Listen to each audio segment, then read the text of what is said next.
Hello friends, welcome to editorial analysis by simplified civil services. आज October 22 को total एक ही article discuss किया जाएगा। बाकी जो भी आर्टिकल आए हैं वो ऑलरेडी हम पुराने एडिटोरियल एनालिसिस में डिस्कस कर चुके हैं। फॉर एग्जांपल जो ग्लेशियल लेक आउटबर्स्ट फ्लड है वो हम लोग ऑलरेडी डिस्कस कर चुके हैं, जो सिक्किम में आया हुआ है। इसके अलावा सेम सेक्स मैरिज के ऊपर आर्टिकल आया है, वो भी हम डिस्कस कर चुके हैं। सुप्रीम कोर्ट की क्या वर्डिक्ट है, ये सारी चीज़ें हम ऑलरेडी डिस्कस कर चुके हैं। इसलिए आज सिर्फ एक ही आर्टिकल करेंगे। जो आर्टिकल डिस्कस करेंगे वो है अ वेकअप कॉल। इस आर्टिकल के थ्रू हम comprehensive nuclear test ban treaty के बारे में समझेंगे, जो प्री पर्सपेक्टिव से काफ़ी इंपॉर्टेंट है। साथ ही में इसके अलावा एक और इम्पॉर्टेंट ट्रीटी के बारे में समझेंगे, नॉन प्रोलिफरेशन ट्रीटी। इसके साथ साथ आप लोग हमारा चैनल अगर आपको पसंद आ रहा है, कंटेंट पसंद आ रहा है, आपको एक्सप्लेनेशन बेहतर लग रहा है, तो आप लोग प्लीज़ लाइक करिए, शेयर करिए, सब्सक्राइब करिए। हमारा फर्स्ट आर्टिकल है अ वेकअप कॉल। यह आर्टिकल द हिंदू में आया है और मेंस पर्सपेक्टिव के लिए बिल्कुल इम्पॉर्टेंट नहीं है, प्री पर्सपेक्टिव के लिए बहुत ज़्यादा इम्पॉर्टेंट है। बहुत ज़्यादा इम्पॉर्टेंट इसलिए है क्योंकि मल्टीलेटरल न्यूक्लियर ट्रीटी बहुत इम्पॉर्टेंट थीम है, रिपीटेटिव थीम है, जो लगातार यूपीएससी में पूछी जा रही है। 2016 से 2019 के बीच का अगर आप पीवाईक्यू उठा के देखेंगे तो हर साल एक ना एक क्वेश्चन एक ट्रीटी पे ज़रूर आया है। For example NPT non proliferation treaty, NSG nuclear supplier group, Australian group, Wassenaar arrangement. इस तरीके से काफ़ी ट्रीटीज़ आपको ऑलरेडी पूछी जा चुकी है, जो कि मल्टीलेटरल न्यूक्लियर ट्रीटी है और ये काफ़ी रिपीट भी हो रही है। लगातार जो है इससे रिलेटेड क्वेश्चन रिपीट हो रहे हैं, खासकर एनपीटी से। एनपीटी बहुत इंपॉर्टेंट है इन सारी ट्रीटीज़ में। एक ट्रीटी जो नहीं पूछी गई है वो है CTBT, comprehensive nuclear test ban treaty. ये आपकी 2024 के लिए बहुत इंपॉर्टेंट है। इस आर्टिकल में हम इसी ट्रीटी के बारे में डिटेल में चर्चा करेंगे। Comprehensive nuclear test ban treaty news में क्यों है, उससे पहले हम एक चीज़ जान लेते हैं। जितनी भी ट्रीटीज़ है उसको पढ़ने के तरीके हैं। वो क्या तरीका है, सबसे पहले आपको नोट्स बना लेना है इन सारी चीज़ों के 4-5 पॉइंट्स में। कोई भी ट्रीटी हो, सबसे पहले तो उसे अडॉप्ट कब किया गया है, यूनाइटेड नेशन सिस्टम का पार्ट है या नहीं है, ये चीज़ आपको लिखनी पड़ेगी हर ट्रीटी के बारे में। थर्ड, आपको उसे फोर्स में कब लाया गया है या नहीं लाया गया है, कितने मेंबर हैं जिन्होंने साइन नहीं किया है, क्योंकि करने वाले मेंबर ज़्यादा होते हैं, जो नहीं करने वाले हैं वो कम हैं, तो जिन्होंने साइन नहीं किया है उसको लिख लेंगे। लास्ट है इंडिया का क्या स्टैंड है ट्रीटी में, इंडिया ने साइन किया है और नहीं किया है तो क्यों नहीं किया है, वाई, रीज़न आपको पता होना चाहिए। उसके अलावा एम, ऑब्जेक्टिव्स, ये सारी चीज़ें आपको पता होना चाहिए, जो मेन पॉइंट्स होते हैं। ठीक है, तो इस तरीके से आप सारी ट्रीटी प्रिपेयर कर सकते हैं 6 या 7 पॉइंट में लिख करके। इससे ज़्यादा यूपीएससी प्री में नहीं पूछा जाता है। सिर्फ ऑब्जेक्टिव्स, कब अडॉप्ट किया गया, यूएन सिस्टम में है या नहीं है, इसके बाद कौन कौन सी कंट्री है जिन्होंने साइन नहीं किया है और इंडिया ने साइन किया है या नहीं किया है। साथ में पाकिस्तान और चाइना का भी ध्यान रखिएगा, ये दोनों कंट्रीज़ इंडिया के आसपास की है, तो इन तीनों के स्टैंड बहुत इंपॉर्टेंट है। ठीक है, ये तीनों चीज़ों को याद रखने की ज़रूरत है। ये इस तरीके से हमें पढ़ना है। अब बात करते हैं कि सीटीबीटी न्यूज़ में क्यों है। तो रिसेंटली रशिया ने इस ट्रीटी को डी रेटिफाई किया है। इसकी जो डी रेटिफिकेशन प्रोसेस है वो चल रही है। इसका मतलब रशिया ने इसे पहले साइन किया होगा और रेटिफाई किया होगा, तभी तो अब डी रेटिफाई कर रहा है। अपनी जो पार्लियामेंट है, डूमा, जो पार्लियामेंट है रशिया की, उसका नाम डूमा है और उसमें ये डी रेटिफिकेशन प्रोसेस चल रही है और ये वेकअप कॉल है। तो सीटीबीटी के बारे में हमें बेसिकली क्या करना है, पढ़ना है। तो सबसे पहला पॉइंट क्या होगा जो हमारी लिस्ट बनी हुई है, पहला पॉइंट है कि it is adopted by United nation general assembly, मतलब यूएन के सिस्टम के अंदर ही ये मल्टीलेटरल ट्रीटी लाई गई थी। अगर इसमें नेगोशिएशन की बात करें तो नेगोशिएशंस कब शुरू हुए थे, 1994 में, और कब इसे अडॉप्ट किया गया, 96 में। ठीक है, अब ऑब्जेक्टिव की बात कर लेते हैं। तो the CTBT seeks to ban all nuclear explosion for both military and peaceful purposes. इसका मतलब ये क्या कह रहे हैं कि जितने भी न्यूक्लियर एक्सप्लोजन कोई भी कंट्री अगर प्लान कर रही है तो वो इस ट्रीटी को एनफोर्स होने के बाद वो क्या हो जाएंगे, बैन हो जाएंगे। मतलब अब कोई भी कंट्री पीसफुल पर्पस हो या मिलिट्री पर्पस न्यूक्लियर एक्सप्लोजन नहीं करेगी। इसका मतलब कोई टेस्टिंग भी नहीं हो सकती, किसी तरीके के छोटे लेवल का भी न्यूक्लियर एक्सप्लोजन नहीं किया जाएगा।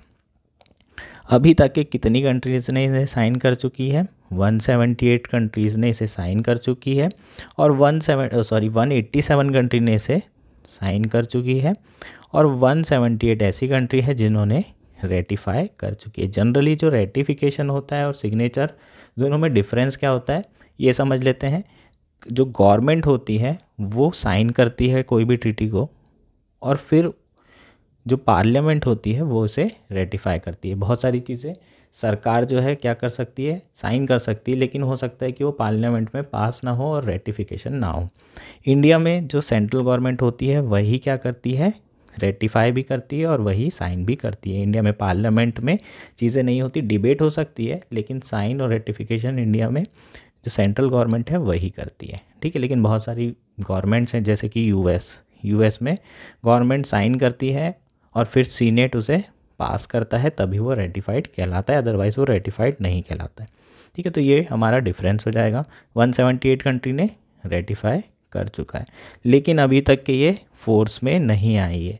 ऐसा क्यों है? क्योंकि जब तक के एनेक्स टू कंट्रीज़ जिसमें 44 कंट्रीज़ है, एनेक्सर 2 इसमें कितनी कंट्रीज़ है यहाँ देखते हैं। एनेक्सर 2 में 44 कंट्रीज़ हैं। जब तक कि ये कंट्रीज़ इसको साइन और रेटिफाई नहीं करेगी तब तक कि ये जो ट्रीटी है ये एनफोर्स नहीं की जा सकती। ठीक है, अब ये एनेक्सर 2 कंट्रीज़ है कौन सी, इसको समझने की कोशिश करते हैं। ये सारी की सारी कंट्रीज़ वो हैं जिनके पास या तो न्यूक्लियर पावर है या फिर न्यूक्लियर रिएक्टर है फॉर रिसर्च पर्पस, है ना, या फिर इन लोग बिजली उत्पादन कर रहे हैं न्यूक्लियर से।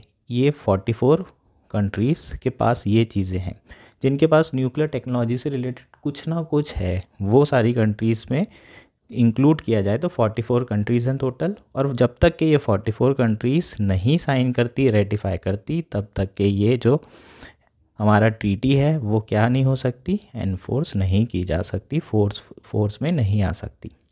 अब जो 44 कंट्रीज़ हैं उसमें से कौन सी कंट्री है जिन्होंने साइन नहीं किया?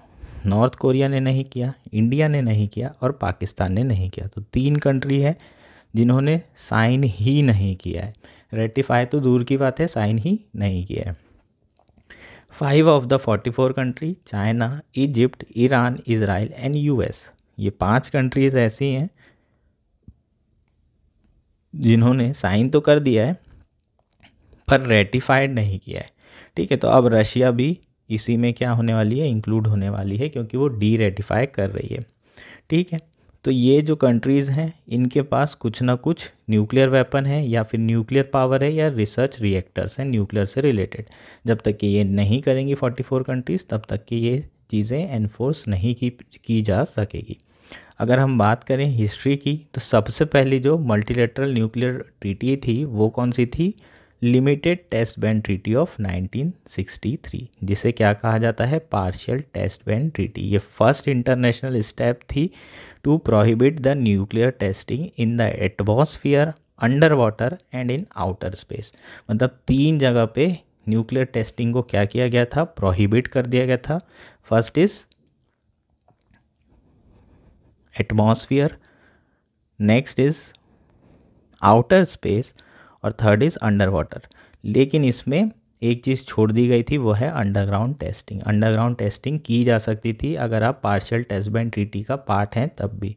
इसमें जो शुरुआत में सिग्नेचर किए थे लोगों ने वो कौन कौन थे? यूएस थे, यूएसएसआर था और यूके था। ठीक है, नेक्स्ट ट्रीटी जो बहुत इंपॉर्टेंट है वो है nuclear non proliferation treaty of 1968। इसके बारे में हम अलग से बात करेंगे, अलग से, ये प्री के लिए काफ़ी इम्पॉर्टेंट है। CTBT की बात करते हैं तो CTBT also establishes a comprehensive verification regime to monitor and detect nuclear test explosion.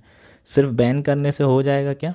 नहीं होगा, है ना। लोग चुपचाप जो है क्या करेंगे, एक्सप्लोजन करते रहेंगे साइन करने के बाद भी, है ना। जैसे ईरान है, ईरान चाहता है अपना जो न्यूक्लियर प्रोग्राम है उसको कंटिन्यू करना, तो हो सकता है ईरान क्या करे, चुपचाप कर ले। तो रोकने के लिए हमें क्या चाहिए, वेरिफिकेशन रिजीम चाहिए जो कि कॉम्प्रिहेंसिव होना चाहिए। इस रिजीम में जो CTBT है उसने भी इस्टेब्लिश किया comprehensive verification regime to monitor and detect nuclear test explosion. मतलब ऐसे कोई मॉनिटर करेगा ये कि कोई कर तो नहीं रहा है डिटेक्ट करेगा कि कोई न्यूक्लियर एक्सप्लोजन की प्लानिंग तो नहीं कर रहा है। इसके 3 कंपोनेंट हैं।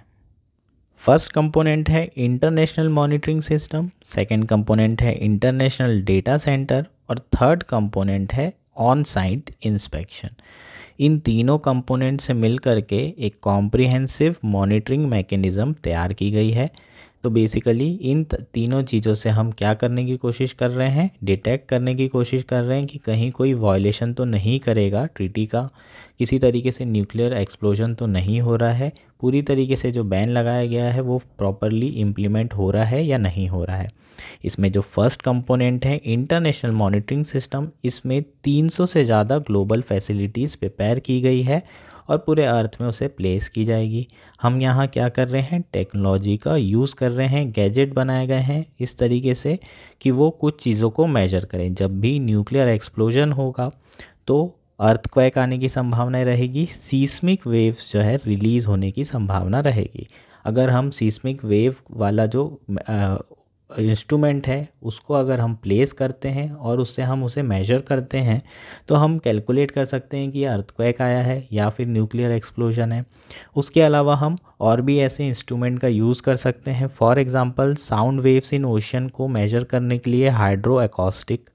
नेक्स्ट है infrasound, ultra low frequency sound waves inaudible to human ear. इस तरीके के इंस्ट्रूमेंट लगाए जाएंगे जिसमें इंफ्रासाउंड को भी मेजर किया जा सकेगा। Radio nuclei, radio active particles and gases from nuclear explosion in the atmosphere.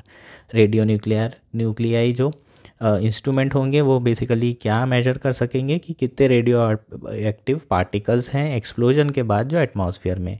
तो ये सारी चीज़ें अगर हम मेजर करते हैं तो इससे क्या होगा, इससे हम डिटेक्ट कर पाएंगे कि कहीं कोई न्यूक्लियर ट्रीटी को वायलेट तो नहीं कर रहा है और कहीं कोई एक्सप्लोजन तो नहीं कर रहा है। ये चीज़ें काफ़ी ज़्यादा इंपॉर्टेंट है। तो फर्स्ट स्टेप में हम डिटेक्ट करेंगे। नेक्स्ट स्टेप में हम जो भी डेटा होगा, जो मॉनिटरिंग हमने फैसिलिटीज़ लगाई है उससे जो डेटा आएगा उस डेटा को हम एनालाइज करेंगे इंटरनेशनल डेटा सेंटर में और बाकी स्टेट्स के साथ शेयर करेंगे। थर्ड है हमारा ऑन साइट इंस्पेक्शन। अगर हमें डाउट होगा कि हाँ बिल्कुल न्यूक्लियर फैसिलिटी कहीं पर चल रही है या न्यूक्लियर टेस्ट हुआ है तो हम जाके ऑन साइट इंस्पेक्शन भी कर सकते हैं। ये 3 प्रोसेस कंपोनेंट्स के थ्रू हम लोग क्या इंश्योर करेंगे, मॉनिटरिंग करेंगे और डिटेक्ट करेंगे न्यूक्लियर टेस्टिंग का इस ट्रीटी के अंदर। तो ये काफ़ी कॉम्प्रिहेंसिव है। हमारा लास्ट पार्ट है इंडिया का स्टैंड। इंडिया ने इसे साइन नहीं किया है। इंडिया ने कहा है ये सिर्फ नाम का कॉम्प्रिहेंसिव है। इंडिया ने यूनाइटेड नेशन में कई सारे चीज़ें ऐड करने के लिए प्रोविजंस दिए थे जिसे इग्नोर कर दिया गया और इसलिए इंडिया ने इसे डिस्क्रिमिनेटरी बता करके इसे साइन करने से मना कर दिया है। इसे और कॉम्प्रिहेंसिव बनाने की ज़रूरत है। तो ये हमारा क्या हो जाएगा, CTBT पूरी ट्रीटी हो जाएगी। हमने सारे पार्ट्स देख लिए हैं। इसमें जो स्पेशल चीज़ें जो अलग चीज़ों से वो है मॉनिटरिंग सिस्टम। ये आपके लिए इम्पॉर्टेंट है प्री के पर्सपेक्टिव से। नेक्स्ट हमारा जो इम्पॉर्टेंट है नॉन प्रोलिफरेशन ट्रीटी। ये ट्रीटी बहुत इम्पॉर्टेंट है आपके प्री पर्सपेक्टिव से। ये 10 बार आ चुकी है पिछले 25 साल में, तो इसलिए ये आपके लिए काफ़ी इम्पॉर्टेंट हो जाती है। सबसे पहले इसका एम क्या है वो समझ लेते हैं। Aim is to prevent the spread of nuclear weapon and weapon technology. तो बेसिकली ये इसलिए लाई गई थी ताकि जो न्यूक्लियर वेपन है, न्यूक्लियर टेक्नोलॉजी है, उसका स्प्रेड को रोका जा सके। कब साइन की गई थी, 1968 में। कब फोर्स में आई थी, 1970 में। टोटल कितने मेंबर्स हैं इसके, 191 मेंबर्स हैं। It requires country to give up any present or future plan to build nuclear weapon in return to access to peaceful uses of nuclear energy। इसमें जो भी कंट्री इसे साइन कर रही है, रेटिफाई कर रही है, उसे अपना जो प्लान है न्यूक्लियर वेपन डेवलप करने का उसे छोड़ना पड़ेगा। उसके बदले में इन सारी कंट्रीज़ को जो civil use of nuclear technology है, फॉर एग्जांपल इलेक्ट्रिसिटी बनाने के लिए, उसके लिए जो यूरेनियम है वो दिया जाएगा उन सारी कंट्रीज़ को। जो कंट्री साइन नहीं करेगी उन्हें सिविल पर्पस के लिए भी हम यूरेनियम प्रोवाइड नहीं करेंगे। हालांकि इंडिया ने साइन नहीं किया है, पर इंडिया को इसमें वेवर मिला है एनएसजी के अंदर, और इंडिया को न्यूक्लियर बिजली उत्पादन करने के लिए न्यूक्लियर टेक्नोलॉजी से, न्यूक्लियर एनर्जी से वो इंडिया को क्या मिल चुका है, परमिशन मिल चुकी है। क्यों? क्योंकि इंडिया का रिकॉर्ड बहुत अच्छा है। न्यूक्लियर कंट्री होने के बावजूद भी इंडिया की जो पॉलिसी है, नो फर्स्ट यूज़ पॉलिसी, उसके कारण से इंडिया को ये वेवर दिया गया है। इंडिया का क्या स्टैंड है? इंडिया ने इसे साइन नहीं किया है। इंडिया ने कहा है ये डिस्क्रिमिनेटरी ट्रीटी है, selectively applicable to non nuclear power and legitimise the monopoly of 5 nuclear weapon state. ठीक है, तो ये इसमें जो 5 न्यूक्लियर वेपन स्टेट हैं वो रख सकते हैं अपने पास न्यूक्लियर वेपन, लेकिन बाकी कोई country nuclear weapon technology develop नहीं कर सकती इस ट्रीटी के अंदर। तो ये जो है इंडिया ने कहा कि ये तो भाई बहुत ही गलत है, ये तो डिस्क्रिमिनेटरी है। सबके ऊपर अगर आप सबको अप्लाई कर रहे हैं तो आप भी जो है सारा का सारा जितना आपके पास न्यूक्लियर पावर जो है वेपन्स हैं उन सारी चीज़ों को आप क्या करिए, डिसमेंटल करिए। लेकिन इंडिया की बात कोई सुन रहा है क्या? कोई नहीं सुन रहा है। इंडिया ने बोला हम भी साइन नहीं करेंगे। उसके अलावा और कौन सी कंट्री है जिन्होंने साइन नहीं किया है? Pakistan, Israel, north Korea and south Sudan. ये चारों कंट्रीज़ अलॉन्ग विद इंडिया जिन्होंने साइन नहीं किया है इस ट्रीटी को। ये आपके लिए काफ़ी इम्पॉर्टेंट ट्रीटी है प्री पर्सपेक्टिव से। ठीक है।